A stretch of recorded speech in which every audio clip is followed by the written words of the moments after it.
medically understood. Hey there, folks. Mark Edwards here, and you're watching the Reasoning Aloud YouTube channel and podcast. And today, I am joined by PhD researcher John Duncan. John is an expert on neoliberalism and necropolitics. He has a YouTube channel that everybody should check out, and that is what we talk about today.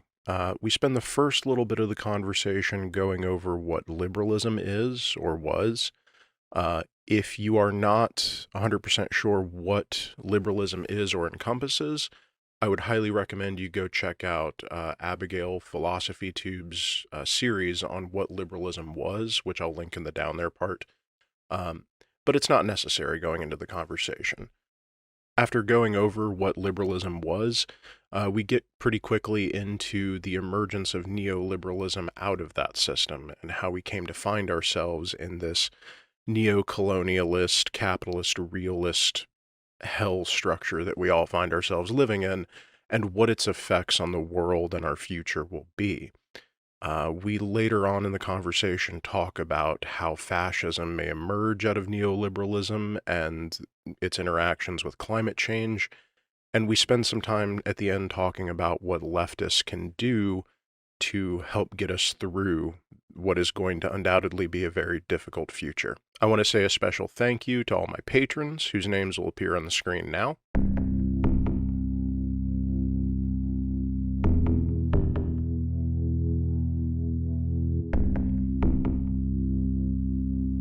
If you would like to support the show and get your name on the screen, as well as early access to all of the audio of these podcasts, you can subscribe to my Patreon.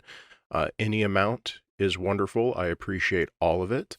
If you want to leave a one-time tip, I have a Venmo, Cash App, and PayPal tip jar, all of that in the down there part. If you cannot support me financially, which I understand there are a lot of people that can't part with $1 a month, what I would like to request that you do if you like my content is to just upvote and subscribe and share. Put this stuff on your social media, tell your friends about it. Anything that you can do to help me grow this channel, where I am having productive conversations with other leftists and interesting people to talk about stuff in a non-confrontational way. If you enjoy this content, then help me share it and help me spread the word. Any of that helps me immensely, and I will be truly grateful for your support. I also have a second channel called RA Clips, which you will see linked at the bottom of the YouTube page. On that channel, I cut up the segments of the longer podcasts where you see timestamps in the bottom of the main page. All of those are short segments that appear in the second channel, so if you don't want to watch or listen to the whole thing, you can just get the clips. That has not a lot of subscribers right now. I'm putting actually a fair bit of work into making that for people, so if you subscribe to the main channel, just go down to the bottom of the page, click on that, and hit the subscribe button on that as well. That also helps me out immensely. If you want to follow me on Twitch, I have heretofore been playing Stardew Valley. I've basically beaten that game. I have created a self-sustaining winery that generates a whole bunch of money, and there's really not much for me to do in it anymore. So starting after I finish editing this video, actually, I'm going to be playing, I think, Vampire the Masquerade Bloodlines. I may still be playing that when it comes out. When this video comes out, I'm not sure. But if you just want to chill and vibe and play some fun, watch me play some fun video games, go on over to the Twitch channel, Reasoning Aloud, and I'll see you there. You can follow me on Twitter, where I spend most of my time. I also release these videos on Facebook, and on Instagram I post pictures of my cat, just as God intended. So hit me up on the facey places and see what I'm doing online. It's mostly crap, but I appreciate the interest. And without any further ado, I give you John the Duncan.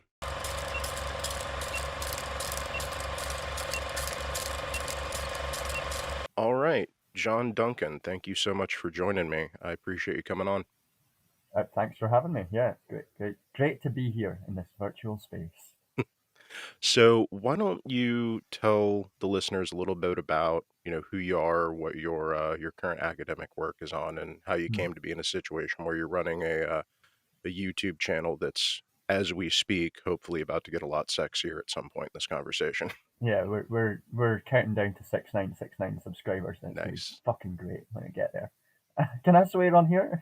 Yeah, you can say whatever the Okay, fuck you want, man. cool. Um, That's if it wasn't, then there would be an issue. It's yeah. just yeah.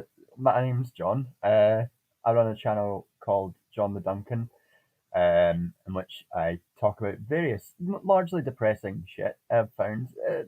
I'm gonna do a video on chicken run, and that's not gonna be depressing. But most of the time, it's about the worst shit in the world, um, and that sort of largely comes from my work, my academic work. I'm a PhD student right now, doing work on neoliberalism, human rights, and like social movement formation, and how those things interplay together.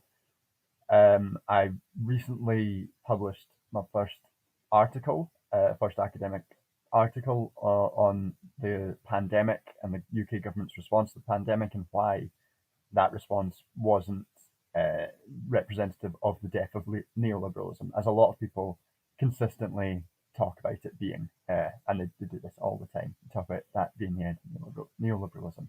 Um, so yeah, that's sort of my general vibe. That's Uh, I wasn't aware you'd been published. That's congratulations. Thanks. It was a long process. Finally got it published. We'll link that in the show notes. Do you have like an article that people can, or like Yes. a link to that? So the article's called "The Death of Neoliberalism: UK Responses to Pandemic." It is on Google Scholar now, because I googled it myself out of narcissistic interest. Um, if anyone can't access it and doesn't have institutional access to get to it, feel free to DM me on Twitter, and I will send you a copy. Because fuck academic Yeah, and blocks. nobody listening, absolutely nobody should use Sci-Hub to get access to things that are behind paywalls, because that's illegal and would be wrong Yeah, if you went to Sci-Hub to do so, that. yeah, definitely don't use Sci-Hub, LibGen, or Z-Library. That would be wrong. Which is why they're not going to be in the show notes, because of how wrong they are. So just Yeah, make sure you remember those names, we and respect don't intellectual go to them. property and academic paywalls here. Um, so you've spent a lot of time researching neoliberalism, which Mhm, is the modern sort of incarnation or evolution of what liberalism has kind of turned into. mhm, And I am not super well educated on the subject, which is why I was so excited to talk to you. Um, but maybe it would be useful for the listeners who are probably primarily American, and mhm.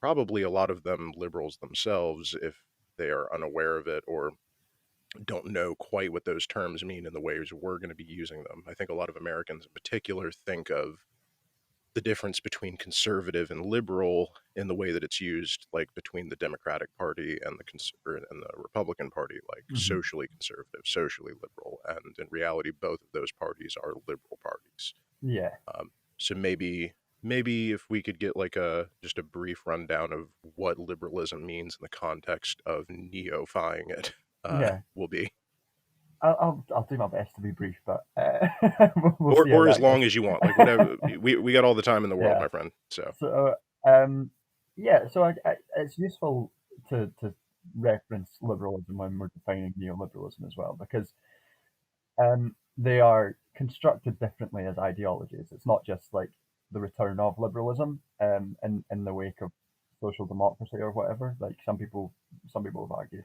But neoliberalism is it's a system of ideology, a system of governance, a form of what we would call like governmentality, like how states interact and uh, produce and manage populations. Its main features are that let me talk about a common misconception with neoliberalism. First of all, being that it represents small state governance, that it's all about getting rid of the state and about free markets, and it's like libertarianism. That's like a real common misconception about what neoliberalism is. When in reality, it's more about reshaping and restructuring the state and the individual in line with this ideal of the market along, like, you've got to reshape the individual into this particular kind of individual, and what we'd call like a subjectification process. And this would be like making them individualistic, entrepreneurial, competitive, and capitalistic.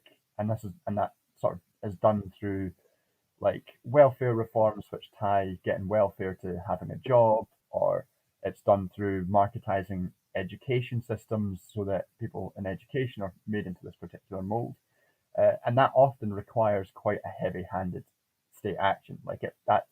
That's the state reaching into people's souls to change who they are. It's Mm-hmm. quite strong in my opinion. But more than that, the role of the state is restructured to be about enforcing the market order, about ensuring that that market order survives. And this can take different strengths depending on which strain of neoliberalism is dominant. The American and Austrian schools, which are sort of associated with people like Milton Friedman and Friedrich Hayek, respectively, are a bit more on the libertarian-ish side of that. It's still a strong state. It's just a bit less strong than the ordoliberal strain, which is much more about guiding capitalism and much more about using the state to essentially just support markets and make sure markets survive. They're consistent in that they both valorize the markets and valorize this type of individual, but they have slightly different attitudes towards the state. And this is different from how liberalism is sort of conceived as an ideology. Because liberalism assumes that the individual is naturally capitalistic and assumes that markets are a naturally occurring phenomenon that will just happen. And as such, the sort of ideology of liberalism is much more that laissez-faire sort of night watchman state that's about smaller and weaker states than neoliberalism is, which is quite an important distinction when we're looking at both things. So that's interesting. I'd not heard of that distinction. So, but excuse me, hearing you say that, it does track somewhat. It makes sense. Like if you read, like the writings of the founding fathers and the people that influenced them, there is a strong sort of.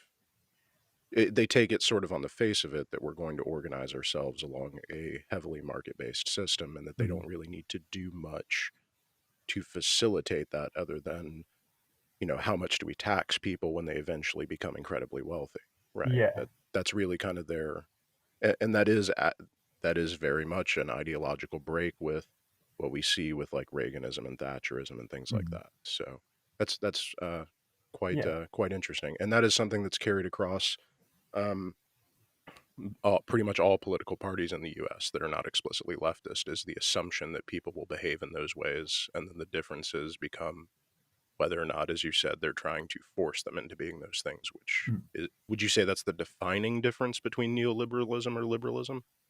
Yeah. I think that, I mean, obviously, the one is an emergence of the other. Neoliberalism is an emergence of the other. So there is some obvious like connection between the two ideologies, but uh, that sort of role of the state of enforcing both individuals and markets to survive is definitely something that uh, is essential to neoliberalism and is distinct from liberalism. And the reason that it is like that is because the ideology emerged in the wake of the First World War, then the Depression, the Great Depression, then the Second World War, and the emergence of fascism and communism and social democracy. And so all of these people who were in the process of trying to build this new neoliberal order saw it as being at risk, saw it as needed it needed defending, and this sort of defensiveness of markets and of the liberal order, the capitalist order, uh, needed to be uh, protected. That's why the state role of the state is so important. Would so I tried to read Politics as a Vocation about 6 or 8 months ago, and I don't remember what happened after I got about 15 pages in. Like I woke up 3 days later, like with no pants on. It's a very dry read. Right. But what I do remember from reading that is that happened. Weber wrote that in the wake of the First World War, if I'm not mistaken, when people were just sort of trying to coalesce around this idea of what it was going to be like to be a nation state going forward. Hmm. And would it be fair to say that a lot of those ideas that he was batting around were neoliberal or like proto-neoliberal, or is the I've not read the book, so I probably okay? can't comment.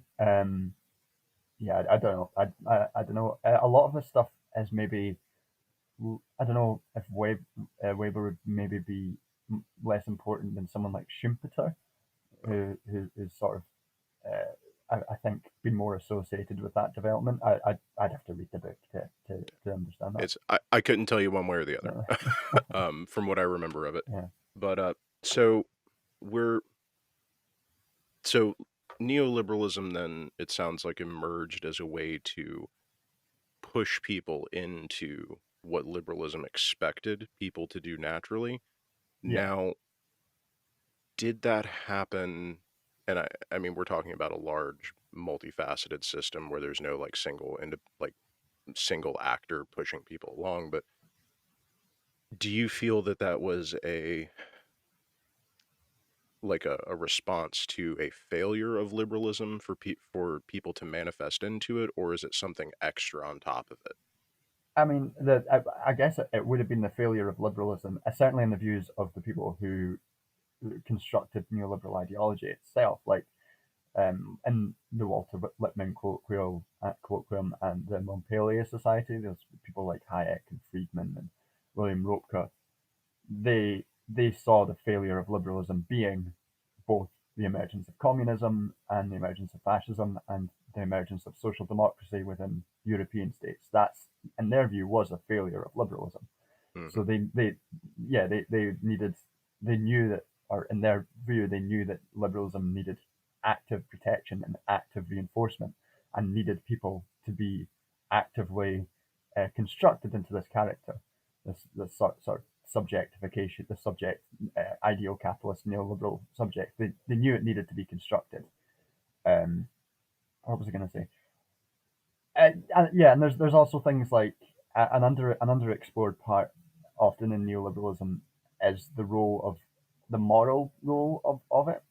It's often viewed as like a purely in economistic terms, but Hmm. fundamentally it's also like a moral creation. Like Hayek talks a lot about how uh, the market order is the only real moral order, and talks a lot about how traditional morality, um, traditional morality has to be enforced, and only through that sort of the enforcement of this particular moral market order and these particular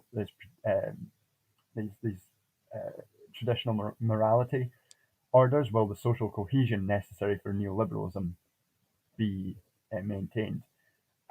So in that way, it wasn't only that liberalism failed, but that people failed morally and were continuing to fail morally in not being these ideal neoliberal actors. Oh, well, I'm sure that idea never and will never have any negative consequences. That it becomes a We, moral impetus to force people into those molds. yeah, I think what's interesting about that sort of moral, the way that they're reinforcing the moral orders, I think it's a good way to see the distinction between like the progressive neoliberalism of people like Bill Clinton, Obama, Joe Biden, and the sort of right wing neoliberalism of people like Trump and the right wing populisms around that.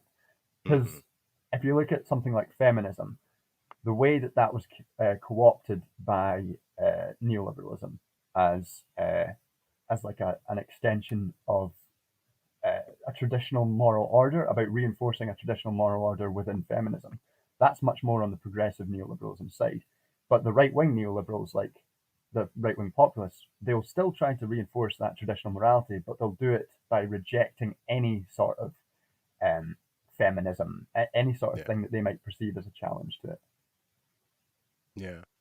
So let's before we, I guess, get too far ahead of ourselves, because you just mentioned like 6 or 7 things that we could Yeah, spend. sorry. So no. It's well, like I want to hit every single one of Right. those because they're all excellent points. But let's maybe let's maybe just talk a bit about what neoliberalism is Mm. and like how it came about out of liberalism a bit more and sort of flesh out the room that we're having the conversation in. So where would you put the sort of the emergence of neoliberalism? I know you said the wake of the First World War. Mm. Was there a specific event or a group of people that were doing this?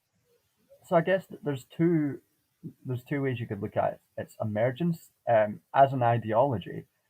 It emerged really like in the wake of the First World War, and like I think the Walter Lippmann colloquium was in 1920s or 30s. I can't remember which. Um, but then the Montpellier Society was in the wake of the Second World War, and these are like the two big ideological conferences in which these people who would become formative in the ideological construction of neoliberalism would emerge and would talk to each other. So it's sort of early 20th century, but at that point, their influence over policy was quite sidelined. There wasn't all that much institutional power behind their ideas. Uh, they were very much that period. Keynesianism would have been the sort of Keynesianism and like soft social democracy would have been the sort of language de facto of politics, at least within Europe, where they Hmm. really cared about. Um, and it wasn't until the late 70s that they started getting well, they started getting real political power to start the real kickoff of really existing neoliberalism. Um, and it wasn't like, I don't want to give the impression it was like a sudden shock. They'd been building institutional power with funding through universities and through think tanks for decades Hmm. uh, to put themselves in the right position that once there was a crisis within that Keynesianism, that they could hit and they could start influencing politics. And that's what they did. The first instance that we can see that would have been Chile, in the when Allende, the sort Hmm. of socialist president of Chile, was overthrown in a US-backed coup. The institutional power of the Chicago Boys, which would have been Milton Friedman and his group of neoliberal students, was mobilized to support Pinochet, the new fascist dictator, Hmm. and they did their sort of neoliberal revolution, and it's the testing ground within Pinochet's Chile. And then within the West, as things like stagflation as an economic concept and started affecting places like the UK and the US, uh, then they started using their economic models to combat this stagflation, and by doing so, implementing their really existing neoliberalism through the governments of Thatcher and Reagan. Although you can Okay. sort of see the beginnings of it in both the Carter administration previous to Reagan and also in the Labour government previous to Thatcher. You can sort of these things don't tend to happen as immediate switches, but there's you Right. can see that the ideas starting to influence within those previous administrations too. Okay. And I think that's probably the point at which most people will be familiar with if there was a bright moment in American political discourse where we sort of pinpoint neoliberalism, the emergence of it. Mm. Most people, I think, would identify the Chicago School in Chile as that moment. Mm. Even though, as you said, it's not a moment, but it is a Yeah, flashpoint, I that's fair think. enough thing to say. Yeah. Um, but so that kind of gets us to, I think, really the modern or the pre-modern world in terms of neoliberal economics and policy. Mm. So what would you say neoliberalism in that context is at like a very fundamental level that we can Mm. talk about the more emergent properties of it, how it's manifesting now, but what was it in those early days of Reaganism and Thatcherism? What were they Mm. trying to accomplish? I think what's important in those early neoliberal uh, administrations people like I think Neil Davidson is a good academic, a sociologist who talks about this and calls it like the vanguard period of neoliberalism. And what's important there is the destruction, the active destruction of labor union power, and heavy deregulation and dismantling of previous social democratic systems, uh, which meant alterations to welfare is a really good example of where you can see it. Um, no longer, I don't know, I'm not sure how strong welfare was previous to Reagan, but in the UK previous to Thatcher, the dole was just something you got. If you were unemployed, you could just get the dole. You didn't have to really meet any conditions. Once Thatcher got in, that sort of thing began to be dismantled actively, and you started having to have conditions of like seeking work and all this stuff attached to receiving any welfare.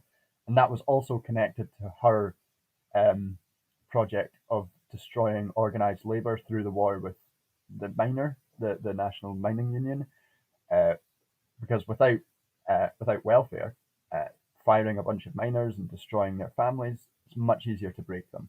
Mm. And so that was a constituent part of that. And Reagan also, his equivalent of the miners' union was the air traffic unions, which she destroyed. I've heard people talk about this before, being like, uh, "This is just me. I'm getting annoyed at people saying stupid things about neoliberalism for a moment." But there's people often say like, "Oh, Reagan was right to dismantle the air traffic unions because we see afterwards prices went down and it was much better for the consumers."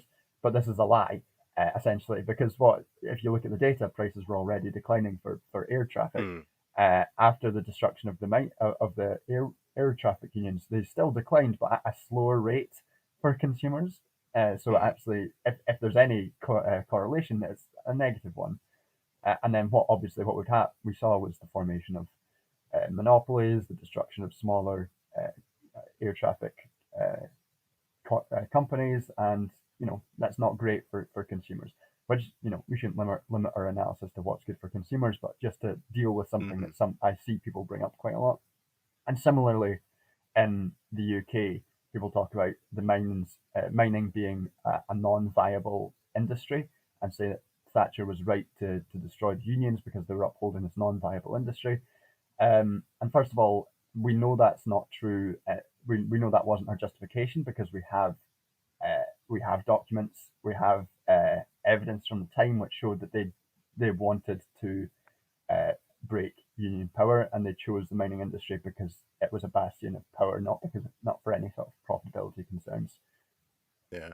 So I think that's really important to keep in mind is the links that particularly Reagan and Thatcher, but also other people who were hangers on and adherents to this ideology went to systematically destroy organized labor, Mm, and to demonize people who were recipients of welfare spending. I know I've heard the phrase "on the dole" in mm, reference to Britain, as used derogatorily, mm, and in a similar way as we would use in America the term "welfare queen," which is yeah, obviously a racialized term as well. But um, and we shouldn't be too quick to make a parade for labor in the middle century just because it was heavily biased against white straight men. Like it was basically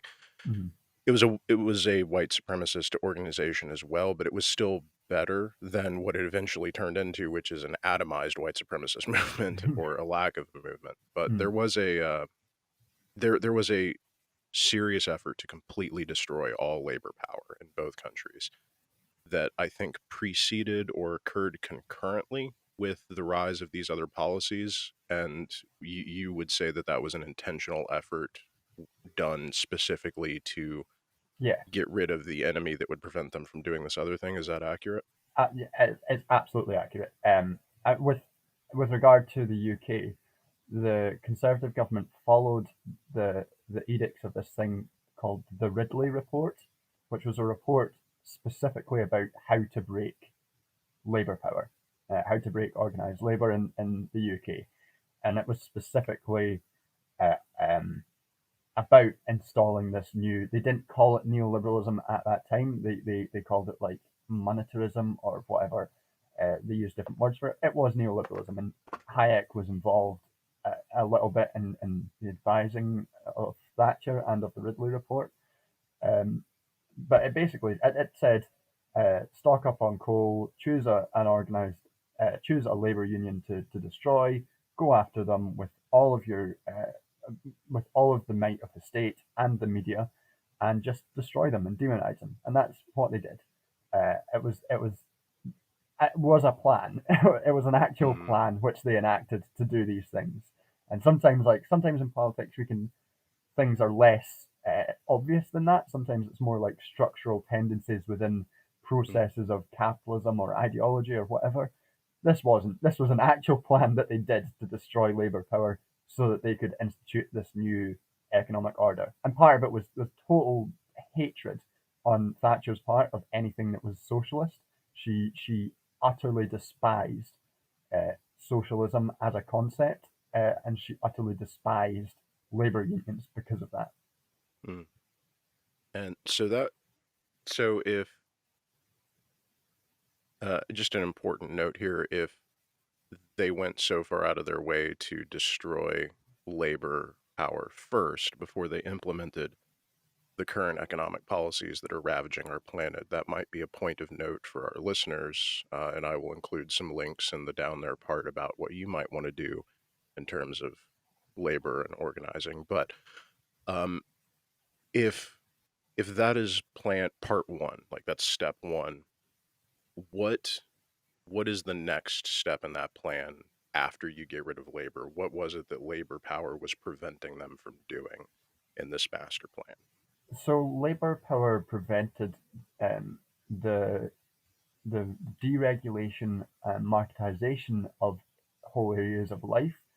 It prevented um,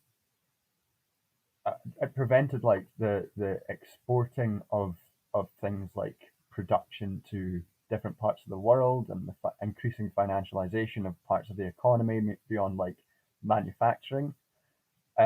It also, just on like an ideological level, one thing that neoliberalism and these people abhorred was any sort of democratic control over the economic sphere, or the like, with a deep suspicion of the masses. So things like labor unions represent democratic control over the economic sphere, and therefore had to be destroyed because it was a market aberration. That is, with these people are altering and changing the perfect market order, so they have to be destroyed essentially. So they're basically organized labor was preventing them from doing everything that they wanted to create this enforced free market utopia, is what it's Yeah, saying. Um, and also it prevented the kind of subjectification process that they wanted, because if you're part of organized labor, then you're no longer that individualistic, individually competitive like person. You are part of a collective. You're no longer the individual. so that's an interesting point, and I think that that's something that I had not I'd heard in passing, when listening or thinking about or reading about the subject, but it wasn't until I started watching your videos that I really started paying attention to that particular point, which is the decollectivization or the atomization of society Mm. into a bunch of individuals who are essentially the perfect consumer. And I think you use the term economic unit, or something Yeah, similar to that. yeah. So, what talk more about that process and what its function is and how it works and what it does and Mm. just the. I mean, it's obviously evil at its core, but I think it sounds fairly passive if you don't Yeah. spend too much time on it. So I guess so. There's a difference, I think, between it's more than just an individual. It's also households are also Mm-hmm. reconfigured in this way as well, um, and that has like implications for the family unit and traditional morality that we can talk about later on. Mm-hmm. But so that this process of atomizing and separating individuals from like the community around themselves and creating individuals in competition with each other constantly as entrepreneurial and capitalistic is a central part of the ideology. And it can be, if you want to talk about how harmful it can be and how you can see it, the processes of it being harmful, a good place to start is maybe looking at something like the impact of atomized people within the COVID pandemic. People are separate from each other. There's no support networks for anything that goes on. You have to survive by yourself. That's obviously not going to be a good place to be. And what was quite affirming about the pandemic was how it showed that they've not been successful in doing that. Totally. After 40 years of neoliberalism, people are still setting up mutual aid networks and supporting each other, which is kind of affirming. But we also see people being placed in competition with each other, and you see that in how that's emphasized through the way that, like, I'll return to neoliberal feminism because it's on my mind since the video was recently made, but the way that, like, neoliberal feminism places the goal to have particular people in particular powerful positions and atomizes that goal within individual achievement rather than as a dismantling of a systemic problem. So it's negative in both, like, atomizing people and atomizing the ideas of how we deal with societal problems. Good. So we've got the destruction of labor. We've got the turning of individuals and family units into good economic units. Now, are we sort of up to our current time frame? Like, have we gotten to the point where we've basically neoliberified our countries, or is it still an ongoing process internally? Well, I think it is an ongoing process, but I think the process is very deeply embedded into the structures of our states at this point, to the extent that so I think Stuart Hall talks about hegemony, and when he talks about hegemony, he talks about it not as a stable thing, but as a constantly shifting process, in which the central aspects of, like, the hegemonic ideology or system of government is constantly fighting to keep itself stable and hegemonic on top. And then people like Bob Jessup, who's another sort of state theorist of the capitalist state and has done good work on neoliberalism, and I talked about him in that paper that I published about a month ago. He talks about how at this point neoliberalism has become so embedded within the structures of our state and governmentality that it has now become the structure of that state. He calls it an austerity polity, the polity being like the state or the suprastate, a supranational organization like the EU. The very construction of that is based on neoliberal assumptions and is so institutionalized in neoliberal ways. And he points to things like, people point to things like the debt ceiling as being instituted in the US as like a structural barrier to overthrowing any sort of neoliberal order. And in the UK, you can point to things like the Office for Budget Responsibility, which is basically a regulatory body which stops states from spending in certain ways, or acts as like a de-democratizing force within economic oversight of the economy. And these sort of things embed neoliberal assumptions within the construction of the state itself. But that shouldn't be said to mean that it's stable. We can see during the pandemic, and we will see with global warming, how this hegemony will change and fight to keep itself on top, relevant. I think we can talk about that later, but I think that will take the form of emergent fascism, and in particular ways. Yeah, no, I agree. Um, so one of the one of the things that I have thought about, so I haven't read the book, and I need to, Mm. but is capitalist realism. Um, Mm. would you say that that is a state of being that we are currently within now? With and what is the interplay of neoliberalism with that?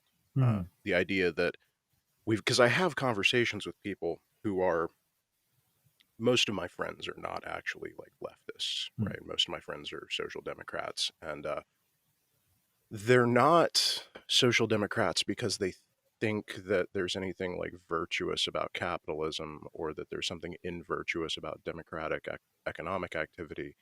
It's that they don't see the viability of Mm. democratic economics. They see it as that is something that is simply not feasible. Can't do that in the world as it exists. And I have a hard time combating that view of the Mm. world where these economic systems are so embedded into the framework of our society that you can't see any other possible alternative other than using the scaffolding that's around you to build something else. Yeah, I mean, like that has been a consistent feature of neoliberalism asserting its legitimacy from the beginning. Thatcher famously said there is no alternative, and that was like quite a famous sort of thing that she said, because there is no alternative. This is the only way of living. Um, what is quite evident from the construction of neoliberalism, both ideologically and its policy process, is that there is an alternative because they work very hard to maintain it. Uh, Hmm. they work very hard to ensure these subjectivities are created and to ensure that labour doesn't return as a proper organised force again. They work hard in imposing it via imperialism in places like Iraq or through international structures like the IMF. Um, so clearly there is viability in alternative modes of governance and modes of being. The challenge is just combating the power of the people who have vested interests in maintaining the hegemony. Yeah. And I don't really have an answer on how to do that. How to do that? No, I'm same. smarter people than me uh, will try. I suspect any revolutionary action will not take place within the imperial core of the UK and the US. I suspect that revolutionary action will come from the most exploited people in the world, which are the people of the global south, which is horrible. And it doesn't mean that we sit back and wait for them to give us communism. It just means that there is a more structural tendency of those people to be able to organize against it, or be forced to organize against it more than us, because we reap the benefits from their exploitation still. Um, Yeah. so our job, I guess, is to, where we can, organize around uh, stopping the imperialism of our states. Whether that involves protesting against uh, armed armed intervention in different areas, whether it's about trying to install or trying to take down our governments, trying to organize our labor in support of people, exploited people in the global south. Uh, there is alternatives. People, there, I think people can be quite tempted to assume that how things are now is how things will always be. And to take a Lenin quote, there are decades where nothing happens, then like weeks where decades happen. Something can change like that, and we see that happen a lot. Uh, I think it's not to impugn anyone. I think it is a bit lazy and convenient for people who exist within the global north to say, "Oh, this is just how it has to be," when we're in the place that exploits the global south, and like we exist on the backs and on the shoulders of a whole system of not just super exploitation, but like slavery. Yeah. Um, So I have some theories about how I think things are going to go long term, and we can maybe talk about that towards the end as well, mm, because I think it meshes with that. But what would you say, speaking about the global north and the global south and that relationship, maybe we could spend a bit of time, because I think that is sort of that relationship is the current focal point mm. of this machine of neoliberalism. Like, it's pretty much won the war here at home. And what would you say to somebody who listened to the last 10 minutes of this conversation and said, this person's out of his fucking mind? We're not exploiting people in the global south. We're bringing them emerging markets and we're improving their lives. Mm. I mean, you can just look at and like brute force data. You can just look at Mm, it. Jason Hickel. I mean, this is an argument that people like Steven Pinker and Bill Gates talk about a lot. About markets being the best way to raise people out of poverty and blah blah blah blah blah blah blah. People like Jason Hickel and Unlearning Economics, the YouTube channel, has a good breakdown of these figures, but they're essentially like based on uh, misuse of data. Uh, the argument that we have lifted millions of people out of poverty through market liberalism is not in itself true. Uh, a lot of the places where we've seen most dramatic poverty reduction has been in places like China, which is not in my view a socialist state, and people, the market liberalizations there played a role, um, but it's much closer to a social democratic state than it is to, uh, uh, maybe a neoliberal one. Um, which can account for that sort of poverty reduction. And similarly, in the other place that you see the most poverty reduction is where social democratic and communist, in sort of Marxist-Leninist sense, countries exist in South America. They've been able to bring poverty down. Where the full brunt force of neoliberal imperialism has happened, um, we've just simply not seen that massive poverty reduction. Um, what we do see is the destruction of lives. Um, a good example being the way that uh, the Gates Foundation has been trying to marketize smallhold farms in Africa, and uh, been like forcing them into this sort of free market ideal, alongside the stuff we've been talking, like the stuff we've been talking about, hmm that neoliberalism does, and it has been destroying the lives of people in those communities by trying to make them into this sort of market ideal. And just the idea that we're not exploiting people because we're bringing them along, like bringing them up. Even if poverty reduction was happening on that scale, we would still be exploiting them. Like, they still make our clothes for nothing. They still make our electronics. We still uh, ransack their states for natural resources. They're still going to get the brunt force of global warming when our states bear the brunt of the pollution. Uh, in any sort of way you look at it, they're we're exploiting them. Uh, Yeah. I think the natural resource thing is what, for me, I think is, it's the place where it's the crack in the facade, like, of somebody who is, you know, who buys the arguments largely.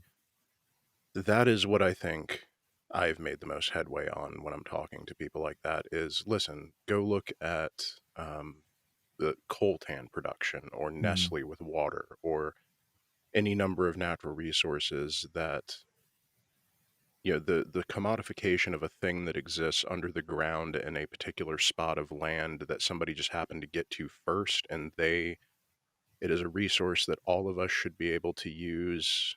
There's no reason that this one person should own it, and now they have sole rights to it, by virtue of a political machine that has a military at its back mm, to enforce those rights. And not only are we going to enforce those property rights, we're going to sell that product back to you at an inflated rate. And, we're basically taking the money from under your feet and giving you a dime for every dollar Mm. and keeping the rest. Like that has been that whole apparatus of resource extraction and privatization of natural resources has been an area where I've been able to find some point of leverage in that conversation. I think people, if you explain to a social democrat what Nestle is doing with water, Mm. they're usually, they might not agree, they might not come away from that conversation a communist, but they'll at least be moved a little bit if they didn't know that before. Yeah, Um, that's it's useful in terms of social democracies then as well. I think because the way that social democracy was able to exist in Europe was because of that yeah, super exploitation of the global south. Um, I mean, like you look at things like in Nigeria when Shell um, hired what's the word?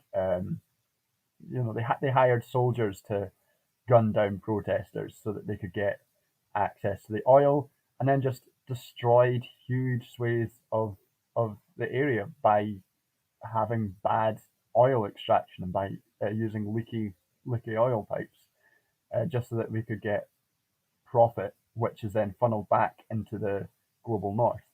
And that's a consistent form of capitalism. It's not just confined to neoliberalism. yeah, Um, the reason that the global north is more developed, and big inverted commas, is because of the extraction of people and resources from the global south. yeah, It's like really an incontrovertible fact at this point. The economics of that are clear. yeah. So, what would you say to somebody who is a social democrat, like a Bernie or your AOCs Mm. in my country, who is, they they look at the world, right, and right up to the point where you and I would say everything is fucked, they agree with us. You know, they're on board. Climate change is fucked up. Mm. The way we structure our economics is fucked up. You know, the number of people who are living on the streets when we have enough houses for everybody is fucked up. Medical care, education, you pick a thing, they're going to agree with us that's fucked up. And somebody like you and I, in broad strokes, would probably say, well, what we should do is decommodify all those things and just figure Mm. out a way to provide them without relying on this market system. And we can debate about whether market should exist outside of those essential services, but I think we would all agree, whatever brand of leftist you are, Mm. that decommodification of things essential to survival and participation in society are critical. And they would agree with us on that. And then we say, okay, now let's go about doing that. And then they go, okay, so how are we going to use the free market capitalism to get that? And like, where, what do you say to somebody who's at that point where they just can't break from that level of not Uh, wanting to, yeah, they understand the problem, but they're not willing to take the extra step of unmaking the system that is at the root of it? I I don't know if I could say any one thing to any person to make them to convince them into becoming a communist. Um, I think these things tend to be, they're like cumulative impacts of like social, looking at the world, understanding the problems, and reading about it. Hmm. I don't know if I could sum up quite quickly enough how these issues are fundamental problems of capitalism itself as Hmm. a process, as much rather than just like the particular way in which capitalism is expressed within a state, whether that's social democracy or neoliberalism.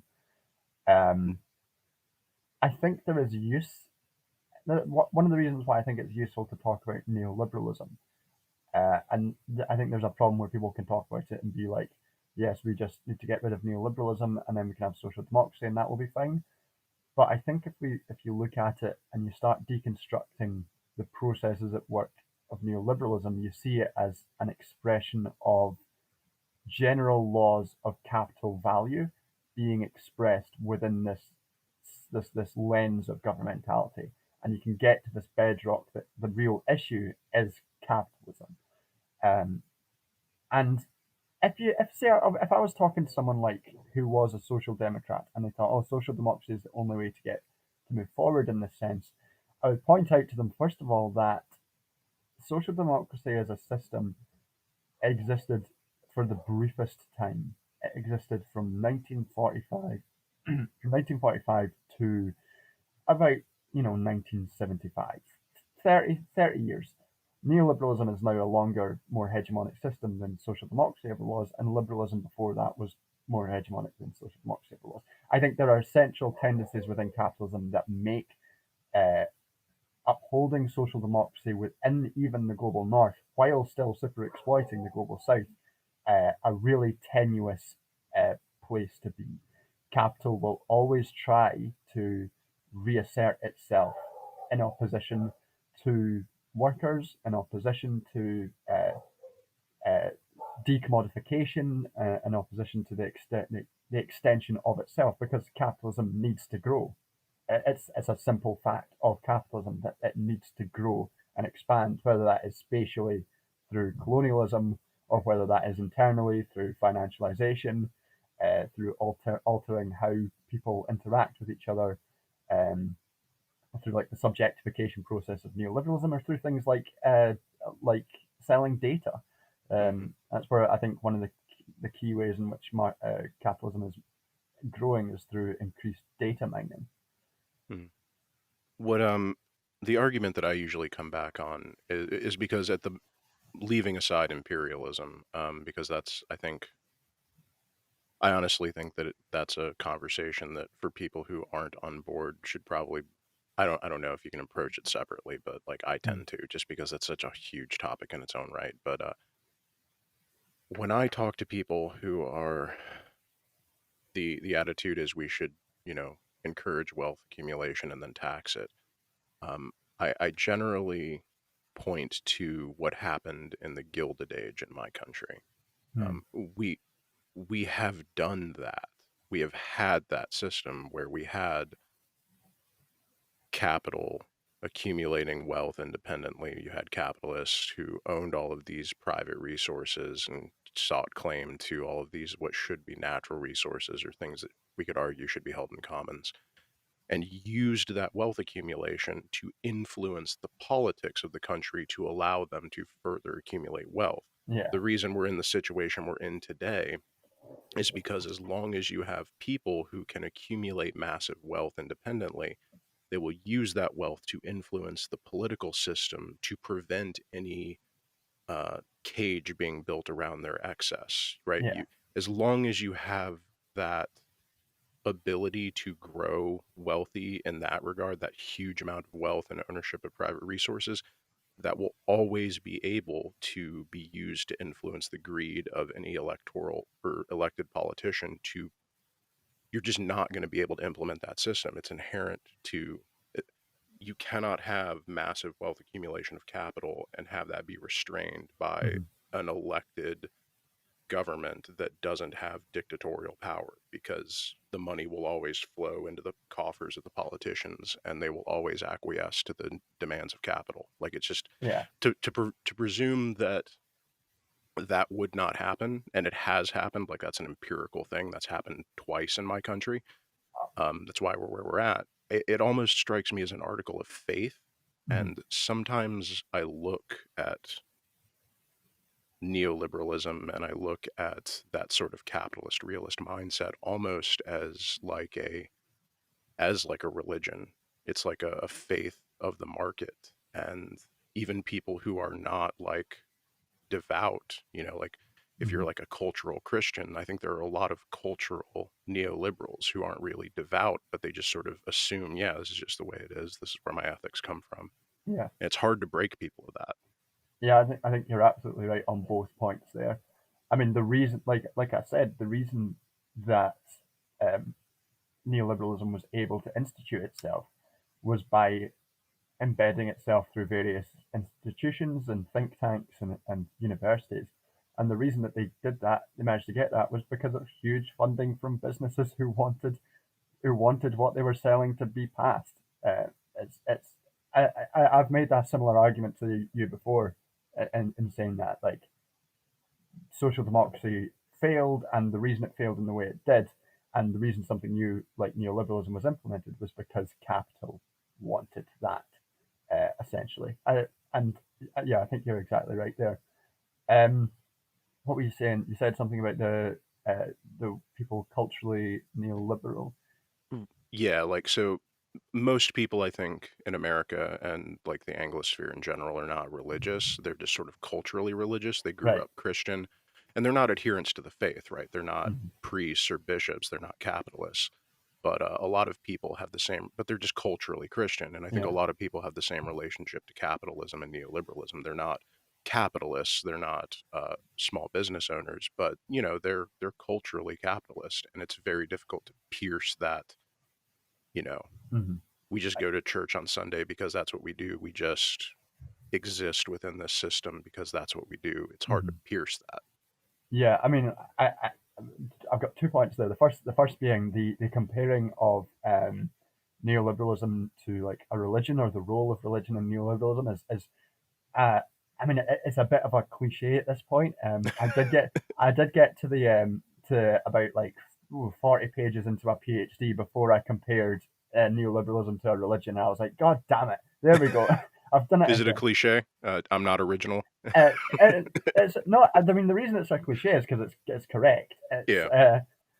like, I mean, like, I think it was Guy Gurnari talks about this, and he talks about it in relation to neoliberalism and what we would call necropolitics, and the way that the market is viewed as a god in which people as economic units, as dehumanized into economic units, can be sacrificed. And you see that, we saw that with COVID quite clearly. Hmm. I think we see that with global warming as well. Uh, so Yeah. so No, that connection is I've quite clear. referred to capitalism as a death cult, specifically in the instance of COVID. Yeah, and like I think it's correct. That people are so are unable to see beyond the sort of limits of neoliberal individualism and of neoliberal capitalism is a specific result of that subjectification process that I was talking about. I Hmm. think, um, and part of like the education process and part of all these socially reproductive processes at work, and it is difficult to break people out of that. Um, it just requires, there's no easy way to do it. It just requires people to talk to each other a lot, to talk to each other in workplaces and communities, to realize that the reason that their lives are being harmed, or the reason that they face issues, is because of these economic systems influencing them and hurting them. And it's difficult. There's not no easy way to do it. You just kind of have to talk Yeah. and talk to people. Yeah. I recently listened to a podcast series on the Black Death in Europe, and Mm, how that was sort of the part of the end of like the Three Estates period, where people basically lost faith in the church to save them mm, because of this cataclysmic event that clearly the church was not helping with. Um, and I think maybe something similar will happen or has happened, where we can point to a a period, and I think I'm alluding to COVID at this point, mm, where we have this cataclysmic event where clearly the system that we have placed faith in is non-functional for the things we want it to do. mm, And we have what I think are predictable results just using the lens of like religiosity to observe it. You have people like COVID made a lot of communists. mm. um, it also made a lot of capitalists, like death cult members, Yeah. people that like you had a pretty good split of people who went one way or the other. And I think that happens when you have traumatic events that expose like the truth of a thing. You either have Mm, to double down in your belief, or you have to really reckon with the fact that this thing you've put stock into and taken for granted is actually not viable, and the world is not as safe and settled, and like you were told something incorrect, and mm. you have to that's a difficult evaluation. But I think COVID did that for a lot of people, and maybe now would be a good time to talk about that and how it is a preview for the absolute hellscape and horror show that's coming down the pipeline. Yeah. I mean, I think COVID COVID is an interesting sort of area for people arguing about the challenge to neoliberal hegemony as people losing faith in it. I'm always slightly hesitant to call things like to view traumatic events like this as necessarily damaging to the hegemony, Mm. because the hegemony can reaffirm itself in interesting ways like without people necessarily consenting to it. Like the financial crash at the time in 2008 was just hailed immediately as like the crisis of neoliberal legitimacy, the end of the market order, of market valorization, because it was so clearly the result of um, of neoliberal deregulation. But in its wake, we just saw a further deepening of these systems. Even if people weren't necessarily aware of that, uh, it didn't decline in any sort of reasonable sense. It just got worse. And I guess there's an issue with COVID where this is something that is external to to like the order in like obviously a pandemic and the effects of the pandemic and the reason it happened are related to expansion and expansion into human expansion to like areas that they don't necessarily belong, uh, and like uh, changing climate and increasing temperatures are going to affect diseases and stuff like that. So it is connected to capitalism, but it's less obviously a crisis of Mm. the system. It is something external imposed on it, and you can see then like the system neoliberalism didn't necessarily deal with it very well, um, and other places like uh, Vietnam, Taiwan, which may not be considered new. Well, Vietnam definitely not. I'm not too sure about the sort of economic or political construction of Taiwan, but they might not necessarily be considered neoliberal, and you can see how did better. Um, my issue with how COVID has been dealt with is I think there is a tendency on the left. This is maybe separate from neoliberalism, but it's probably worth talking about. I think there's Yeah, a tendency on the absolutely. left uh, to immediately jump to carceral solutions to things like COVID, to immediately jump to um, you enforce lockdown through policing and close borders.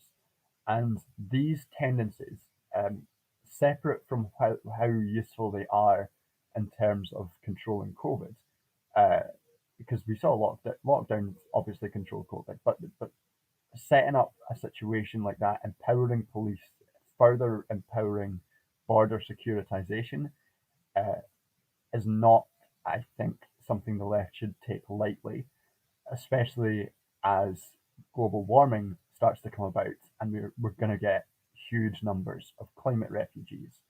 And with increased securitization and increased policing, the the way that those refugees are going to be treated is not going to be nice, to put it lightly. Um, Yeah. so with like COVID, I think the left should have been much more on this, rather than saying enforce lockdowns, enforce border security. It should have focused much more on how do we ensure people can be safe. How can we ensure that they can live their lives? And like COVID, COVID presented an opportunity to say that our benefit systems are too fucked, or we could have had like universal basic income, which is not, I'm not necessarily on board with that as a particular solution in many ways, but if it happened during COVID, it was an opportunity for people to make those arguments. It was an opportunity for people to talk about housing, cramped, uh, the way that particular populations of women and black and ethnic minority populations are funneled into much more unsafe work. And those conversations were, I think, sometimes um, inhibited in favor of talking about lockdowns and borders, which wasn't, in my view, great.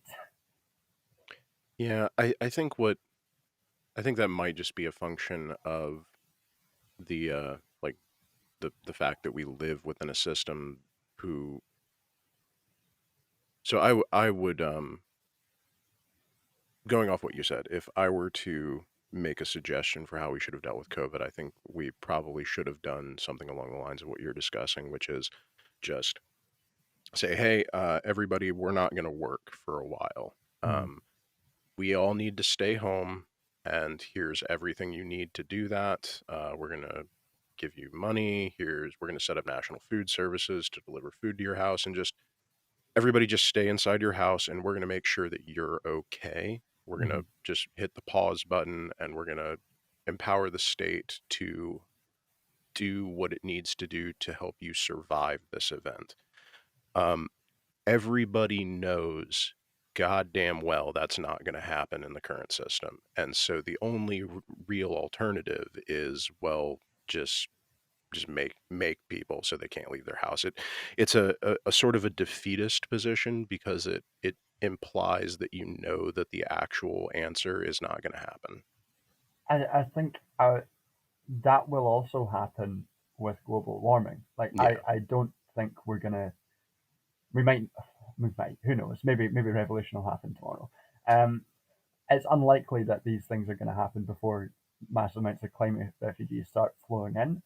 And if we approach that with the similar perspective of, oh, we don't have this set up right now, so we're just going to have to deal with what we've got in front of us, might end up in some quite dangerous situations for people. yeah, Um, absolutely. and Uh, I think that we need to start deconstructing these sort of carceral solutions as we see them right now. mm, And we should have been doing that for decades. Um, yeah. Well, I think I replied something similar along this to like a tweet that you had, but the reason that I have been so adamant about progressive border policy and immigration policy in my country is because within, 10, 15, 20 years, if that, all the panic about a sea of refugees that were going to come across our border that the right was, mm, using to gin up racial tension and like panic, that that was a big like thing for a couple years, or a couple years ago, but that's actually going to happen. Like mhm, we're going to have millions of people try to come across the southern border, and whatever, I don't have a lot of faith in the American public to look at that and say, you know what, now's a good time to reevaluate our border policy. We should yeah, invite these people in, give them all social security numbers, set them up, mm, just come on in, like the water's fine, right? mm, That's not going to happen. What's going to happen is everybody is going to default to a kind of reactionary, I'm going to hoard my resources. And the southern US border, I expect, is going to become one of the most militarized and heavily policed borders in world history. And yeah, whatever the circumstances are today, that is the point from which things will roll downhill. So we want it to be as good and friendly and cuddly as we can get it today, because human nature, or human nature under the current system mm, would be a better way to say it. Um, the tendency of people to respond in a given way under the systems that we have will, I think, push us towards even worse conditions. So if we have concentration camps on our border today, 10 years from now, we're probably just going to have killing fields. mm. Whereas if we had a Motel 6 and here's your ticket to, Arizona on the border, we'd probably wind up with just concentration camps. That's my pessimistic view of how things should go. um, I mean, yeah, I mean, I think you're right that about the increased securitization of the borders. I think this is connected to neoliberalism and the way that neoliberalism operates. It's no coincidence that over the past 40 years, border securities have been increasing and prison populations have been increasing. Um, I think it's related to the ideological and institutional construction of neoliberalism. We can talk a bit about how there was a very good article I read recently on in a journal called Racing Class called The Racial Construction of Neoliberalism, where the author talks about how under analyzed the position of neoliberal ideology as a racial construction is.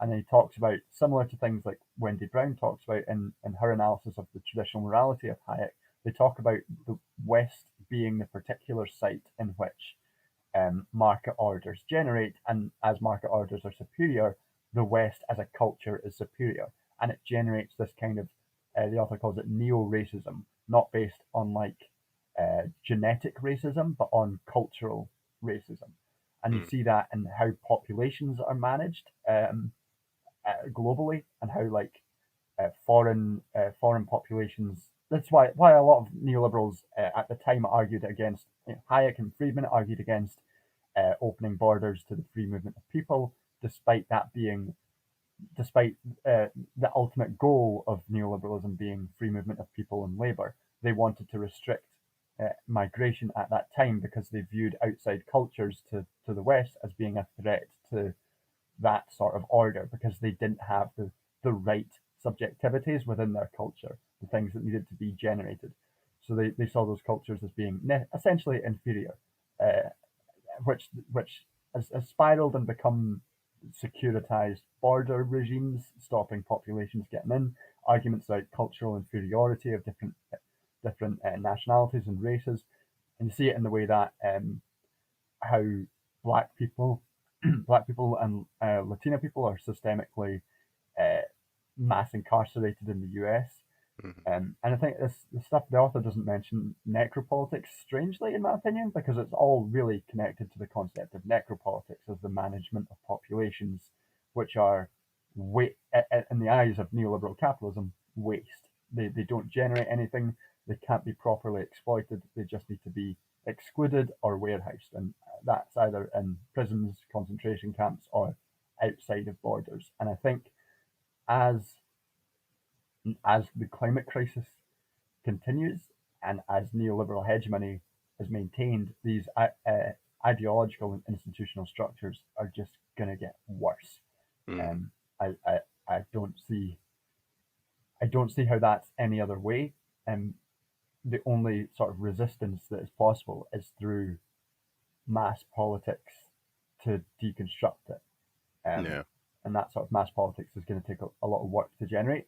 I think, on a hopeful note, we did see that start to happen in dribs and drabs and through the Black Lives Matter protests last year, which Hmm. were inspiring and global in their reach. And that sort of thing is good and is very hopeful. If that can be generated and sustained, represents serious challenges to not just neoliberalism but capitalism itself.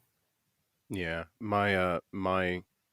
My greatest fear with all of that, I think, was ultimately realized, which was that we would do the marginally better thing and replace a fascist with a neoliberal, and then people would stop. Yeah. That's a whole can of worms just right there. But I worry that that's going to be our choice going forward. Right, is we're basically going to find ourselves in a position where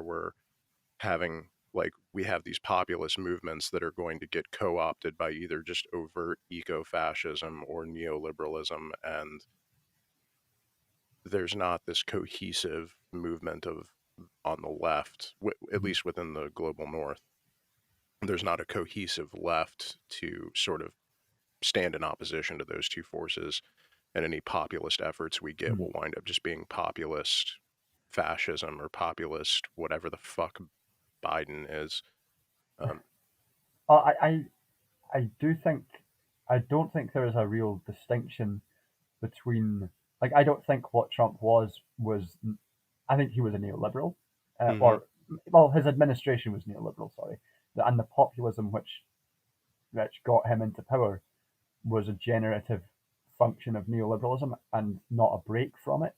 hmm, So with Biden similarly being a neoliberal, just in the more sort of Clintonite, Obama sort of mold, the problem isn't just that it's a swing; it's that the tendencies are still being generated by hmm, Biden's government to get to that sort of yeah, eco-fascism.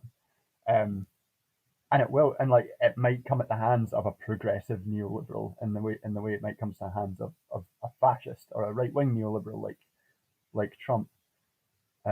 I think in a lot of the conversations about the death of neoliberalism, few ever mention that there is no cohesive left wing movement to replace it yet, or Hmm. to offer a systemic challenge to it yet.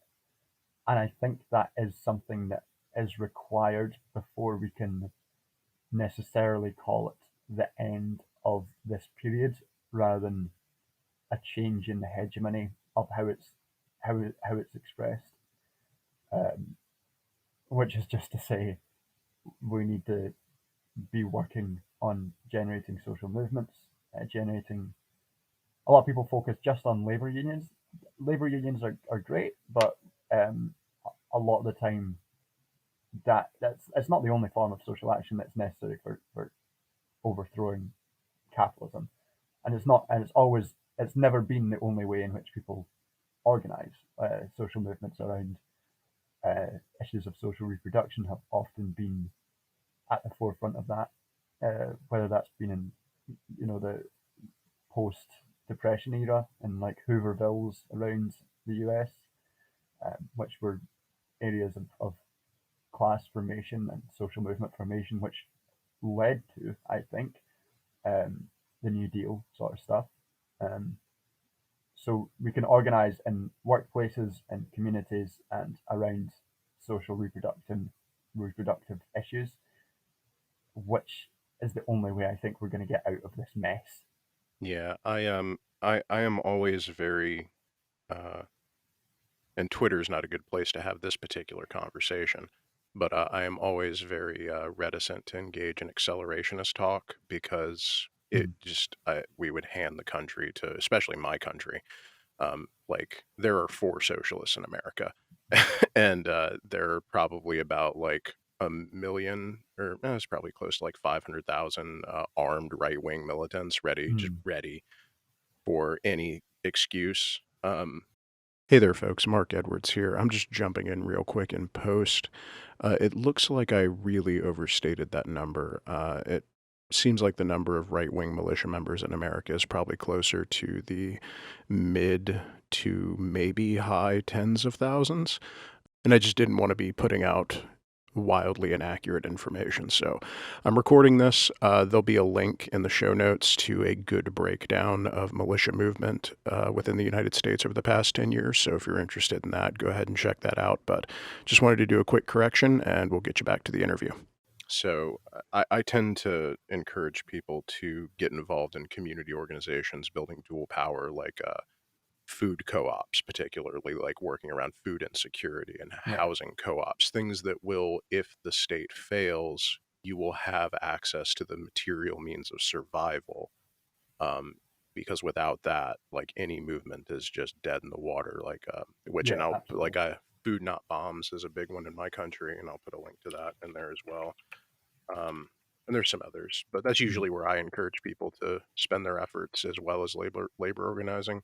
Yeah, it's that social reproductive area, Yeah. and food and housing is really useful. And even within politics, the movement around getting healthcare in the US is Hmm. probably one of the more radicalizing movements that has been around, right? Yeah, that's been like yeah, I'm a paramedic and Mm, it's been not fun. Like pretty much I don't know how it is in the UK. Which I apologize if I'm using like UK and Britain and all that stuff incorrectly. I fine. watched a whole video on the difference and I didn't take enough Adderall. I'm sorry. Um but I don't know how it is across the pond, but in America, like 70% of our 911 calls are stuff that you should see a primary care physician for. They're not actual Mm, emergencies because we have a good law called EMTALA, which says that if you show up to an emergency room, you will be provided stabilizing care by a physician by law, mm, regardless of whether or not you can pay. That's a good thing. mm, The problem is we don't have actual health care. So what happens is people call 911 to be taken to a hospital to manage their chronic health conditions. and that just overburdens the system. And then you Mhm. pour COVID on top of that, and I basically have spent the last year in the gutter watching like just the raw effects of late stage capitalism in a country without a functioning healthcare system, and it's just been fucking grueling. That Like must have been horrific.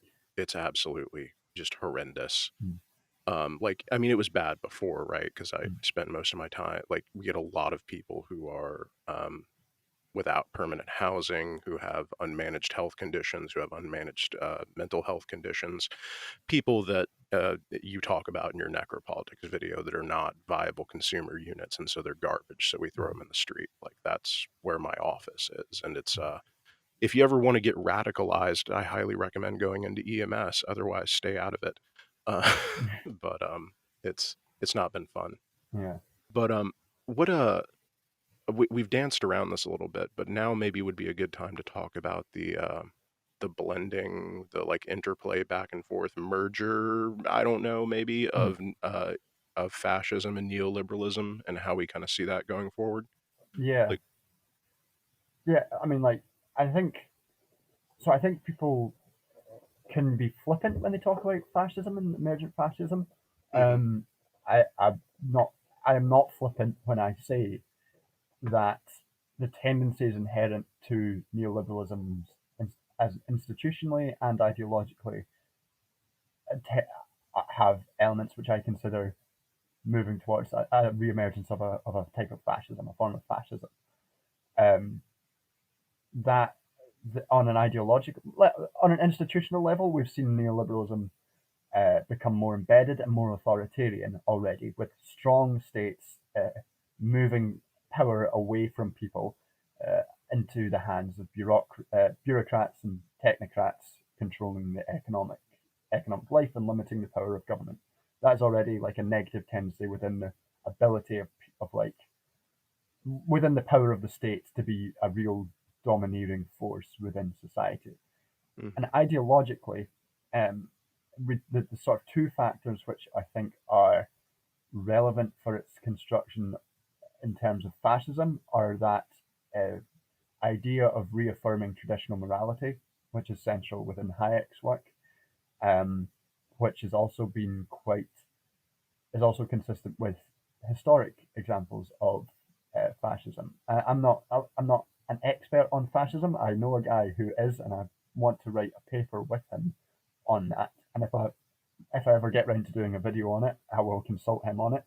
But that sort of like reaffirming of tradition in the face of declining moral standards is something that you see consistently with the reemergence of fascism. And then if you look at it in terms of uh, the racial construction of neoliberalism and the idea that some cultures are inherently worse, and the idea that the West needs to protect itself from outside invaders and outside forces, what we would call the coloniality of neoliberalism, uh, also makes it particularly susceptible to its construction or its reconstruction as fascism, because fascism as a thing is deeply imbricated uh, with colonialism, and like uh, German. We talk a lot about how in Germany, um, they used the way that they looked to the US's race segregation policies and how they dealt with Native Americans uh, as how to build their own form of fascism, but they also had their own colonialism from which they could draw. They had their own colonies in which they operated concentration camps on colonial soil, and they just took those techniques generated there and moved them home. And they took the assumptions that are built into colonialism and brought them to Europe and mixed them with anti-Semitism as one of the one of the most base forms of racism that we see across hmm times. I think Islamophobia is really connected to that, and I've not read this book either, but I know that Said talks about the connection between Islamophobia and anti-Semitism and Orientalism, and I know that Fanon said that listen to the colonizers when they're talking about Jews when they're using anti-Semitism, because they're also talking about you. And these things are all sort of connected, imbricated together. I think we see that in terms of how Islamophobia and anti-Semitism is still being mobilized within the far right of neoliberalism. I think all these institutional and ideological factors combined with that Islamophobia and anti-Semitism, and combined with our global climate crisis, puts us in a really dangerous place, about which I think may result in the reemergence of fascism. Yeah. I so I tend to be like you, quite careful with the use of the word fascism. Like I've called QAnon a fascist movement, and I think it's a Mm, textbook fascist movement. Um, I I have been hesitant to put the label of fascism on like the more extreme right-wing versions of neoliberalism, mainly because I see it like I mean, there's enough in American history and our folklore and mythology with Manifest Destiny and the genocide of the natives and mm, the slavery. Like there are the building blocks of fascism there, mm, but I'm hesitant to call what I see happening as fascism or proto-fascism because for me, and this might not be the best academic description, but a hallmark of fascism, as I see it, is this tendency to burn itself out, right? They're completely unsustainable movements, and the negative consequences of them is the damage they do in the short term, right? mm, Like Nazi Germany never could have maintained itself, I don't think. It would have always wound up cannibalizing itself. And I think that the danger with right wing neoliberalism, and specifically why I like to avoid the use of the word fascism and distinguish it, is because I think right wing neoliberalism could actually be self sustaining for quite a long time. And mm, it is something that is like kissing cousins to fascism, but it's different enough that I think it should be engaged with differently because I actually think it might, in many ways, be more dangerous. Um, does that make sense? yeah, I think I can understand. I can understand where you're coming from. I certainly, I wouldn't say that the Trump administration was fascist. Right. And I wouldn't say that what we see around us right now, is fascism. Um, what I think the point that I want to sort of uh, people to maybe take away from it is that there are tendencies within this construction of neoliberalism and its general institutional trend that push it into something which, whether or not you want to label it as fascism, is incredibly dangerous and has many similar features to that of fascism. The Um, distinction might just be academic, is kind of what you're. yeah, perhaps. I mean, at no point, if we reach a point where fascism is happening around us and people are going, oh, it's not really fascism, you're not. You're having the wrong conversation. Yeah, fair enough. Um, so what do you see? Um, because here's kind of what I'm like when I look into my crystal ball. Like what I see is climate change causing a massive influx of refugees, along with a reduction in arable land and water resources. And I see sort of a natural progression of our current system to lock down our borders, delineate very clearly who is us versus them, Mhm. and then just ongoing colonial wars of resource acquisition mediated by private enterprise. And whether you want to call that eco-fascism or you want to call it, whatever the next thing will be, I think at the end of the day, it's just going to be fucking horrible. And Mm, a lot of people are going to, like, we're going to see the, uh, the, the necropolitics of the internals of our countries also decline exceptionally as we decide who is and is not going to be the beneficiary of that system yeah. internally as well. And how that's going to play out, I'm not sure, but I don't see any political actors on the scene right now who are not only like there are a few that are cognizant of it, but most of the ones that are viable players are probably going to be complicit in that to some degree or another. Yeah. I mean, I don't see it being solved through the structures of representative politics, No. bourgeois democracy. I don't think that's going to be. I, it's a fool's game to make predictions. All we can do is look at the general tendencies that are happening around us right now and um, guess. But what we can see already, right wing parties the in Europe have put a motion through the EU saying that they are ready to close borders in the event of climate change. They're already doing that. So we can already see this stuff happening. Um, so I think that your description of what will happen if nothing changes is correct, um, depressingly correct. Uh, I don't think there's any route to changing that course necessarily through the halls of representative politics and bourgeois democracy. I think the only means through which that is possible to be changed is through, like we were talking about, forming collective movements in areas of social reproduction and in the workplace and trying to build some sort of alternative power from the ground up. I don't think we're going to see it within. I don't think AOC or the Squad, or certainly not the Labour Party in the UK, Yeah. are going to offer any route out of that. Yeah. I tend to Unfortunately. be this is one of the few areas in my life where I am very much just a strict, like, utilitarian thinker, is when it comes to electoral politics. I'm just like, Mm. okay, marginal 0.0000001% difference, push the button, and let's go actually do real work, right? Yeah, I mean, That's it. yeah. Don't get me wrong. I'm not saying like don't vote or anything. Yeah. It's fine. It's fine.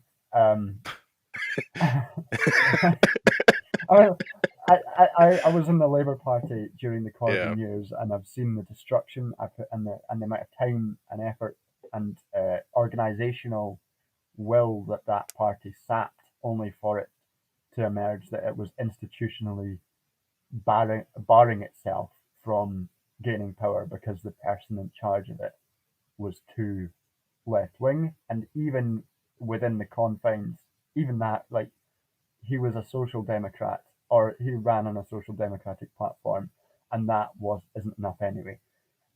Yeah. So yeah, my advice would be vote for, vote whatever. Um, Find other ways to express your political will beyond that, um, because it's Yeah. not enough. I the way I look at it is we need to be organizing, right? We need to be doing all of the things, the food security, housing Mm, security, trying to figure out a way to provide medical care for everybody at a bottom up, horizontal way. mm, And we need to have broad reaching movements of solidarity with our neighbors. And that serves two functions because there are two broad reaching paths that I see happening. Um, do all that and then go, every so often push the button and then, forget about it. It's not, I don't want people to invest too much in thinking along those lines, but it's yeah. not something you can ignore. Um, but one of two things will happen. Either somehow or another, we will generate enough populist support to actually make substantive change to the systems that are currently raping our planet, or those systems will collapse incrementally, and where we have made those populist structures, we will have a place for people to live without the aid of those structures that would Mm. discard them. So either way, it is crucial that we build I mean, that's and the argument of Kropotkin in Conquest of Bread, isn't it? In a them. revolutionary situation, you need to be able to feed people. Yeah. So, have you hit your 6969 goal? I'm not. I'm at 6965. We're getting 6965. there. I'm just. If it jumps up two and gets to Hold 6970, I'll on. be Did I fucking subscribe to you furious. on all of my channels? Let me check real quick. Um, Maybe we can because I have three. So let me make sure I'm on you. Yeah, I got you on that one.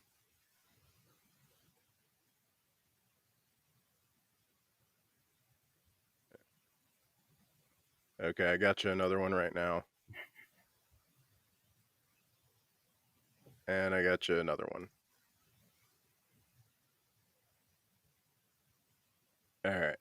So I got you two more. Um, Two away. um, yeah.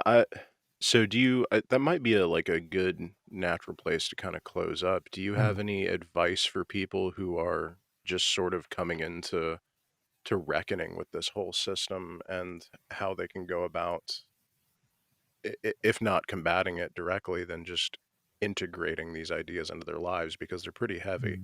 Mm. Yeah, it can be quite overwhelming uh, to talk about this stuff and to learn about it and listen about it a lot. And it is easy to feel powerless in the face of it. Um, but, we're not powerless. The reason that the state and capital and neoliberalism is so desperate to reconstruct itself is because it knows that we have power as a collective, as a group, and it knows that change we can change the entire construction of the world if we want to. And in terms of global warming, it is very much possible to stop it and to reverse it. It is physically possible. The thing that is stopping it is political will. So we can do that through collective action. And if you're just coming into left wing spaces and stuff, don't worry about not knowing everything. I I I feel a lot of the time like I know very little. Yeah. We all do. Um, and just like, 6968, just be ready to learn more and be open. Read some good books. Talk to people. Do things collaboratively, especially if you're new to left wing spaces and you're new to leftism. Uh, People can do that. Don't try to read Karl Marx's Capital on your own. Do it with a group of people, um, because learning collaboratively is the best way to learn, and it's good for building communities and building, uh, the opposing the kind of subjectivity that neoliberalism is trying to impose on you by just doing things collectively and collaboratively. Yeah. Yeah, I Six think nine that would. six nine. Yes, Yes. we got it. Fuck yes. I'm All gonna right. do such a bad tweet. No, I think I was gonna say a bunch of inspirational shit, but we'll just end it on nice. That's I like fantastic. I like how I got 6969 right at the end of my Yeah, my no, that's inspirational speech. we're gonna end it on that field Uh, goal, man. John the Duncan, thank you so much for joining me. I appreciate your time, man. It was a thanks pleasure. thanks for having me. It's been a really good conversation. Yeah, absolutely.